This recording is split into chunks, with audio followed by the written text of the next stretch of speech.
Chers amis mélomanes, bonjour. Nous allons vous parler cette année de l'opéra français au cœur de la culture européenne sur 12 séances, mon collègue Jacques Bonnaur et moi-même.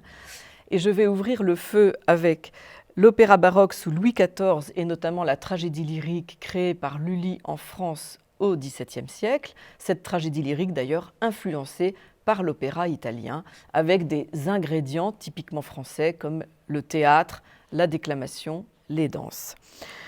La deuxième séance traitera du goût italien contre le goût français chez Jean-Philippe Rameau et qui est au cœur de la querelle des bouffons, cette querelle esthétique qui s'est produite vers les années 1750 et qui a été suscitée par l'arrivée à Paris de troupes italiennes qui donnaient des intermezzi tout à fait amusants entre les scènes, les actes du grand opéra seria.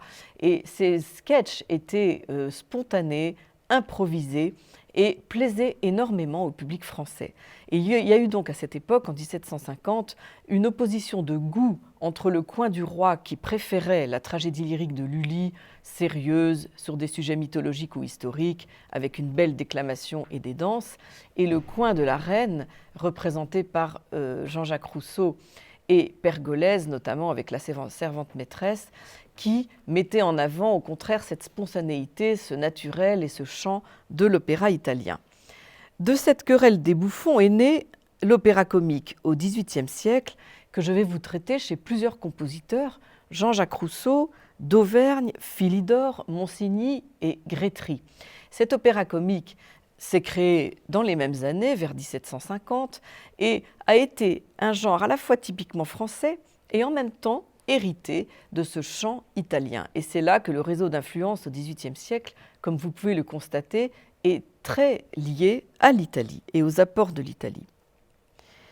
Ensuite, je reviendrai vers vous pour vous parler de l'orientalisme au XIXe siècle. Alors là, nous changeons de siècle et nous traitons des influences de l'Orient. Alors l'Orient, à cette époque, c'est d'abord l'Espagne, tout simplement, avec Carmen de Bizet, qui est l'opéra le plus célèbre espagnol, et qui est vraiment ces voyages en Espagne des artistes comme Eugène Delacroix, qui a peint énormément de tableaux hispanisants, ou ces voyages au Maroc, en Algérie d'Eugène Delacroix, ou de Théophile Gautier aussi en Espagne, de Prosper Mérimée. Ces voyages ont nourri la littérature et du coup ont apporté des influences tout à fait bénéfiques au genre de l'opéra qui s'est vraiment ouvert à toute cette nouvelle géographie culturelle.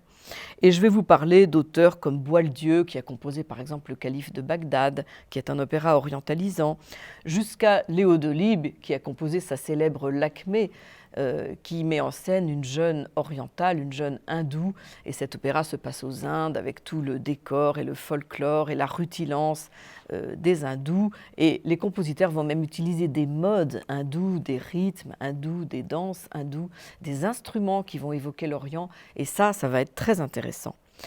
Je continuerai cette démonstration de l'orientalisme chez Bizet et Massenet dans une séance qui s'intitule « Exotisme et réalisme ». Alors là, on va passer à la fois des influences exotiques, l'Espagne chez Bizet ou l'Orient dans Les Pêcheurs de perles et dans Djamileh, l'Espagne chez Massenet avec le Cid ou bien l'Orient dans Le Roi de Lahore, et aussi je vais comparer ces apports orientaux avec des apports plus réalistes qui consistent à une analyse des caractères, des personnages, un peu comme en littérature à l'époque. Et nous verrons que la littérature influence aussi énormément les compositeurs. Enfin, ma dernière séance vous traita du compositeur Offenbach, qui a d'abord opéré une satire de la mythologie dans Orphée aux Enfers, qui reprend le mythe, certes, du célèbre poète de Thrace, Orphée, qui charme Eurydice. Mais là, on est dans un anti-mythe, si on peut dire, orthographié M-Y-T-H-E, bien sûr. Et Orphée et Eurydice, en fait, se querellent dans des scènes de ménage tout à fait amusantes. Le deuxième opéra connu sur le plan de la mythologie, c'est La Belle Hélène, qui retrace la guerre de Troie et l'enlèvement d'Hélène par Paris, et là aussi de façon tout à fait amusante et burlesque.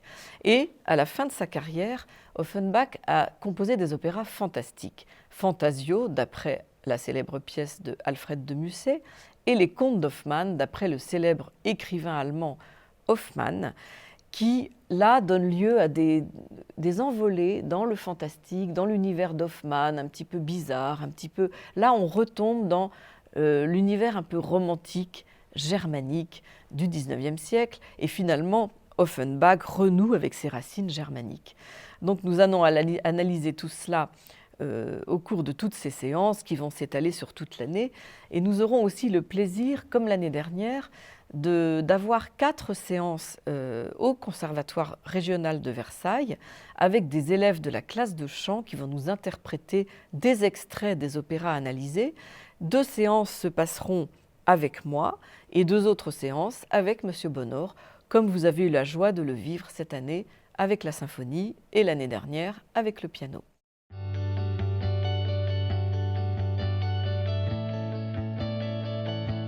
Que l'opéra français est un genre à la fois franco-français et franco-européen, voire même franco-mondial, grâce à tout ce réseau d'influences tout à fait enrichissant et très bénéfique pour la création et l'imagination des compositeurs. Je vous remercie de votre attention et je vous souhaite un bon été en espérant vous retrouver nombreux à la rentrée autour de ce cycle sur l'opéra.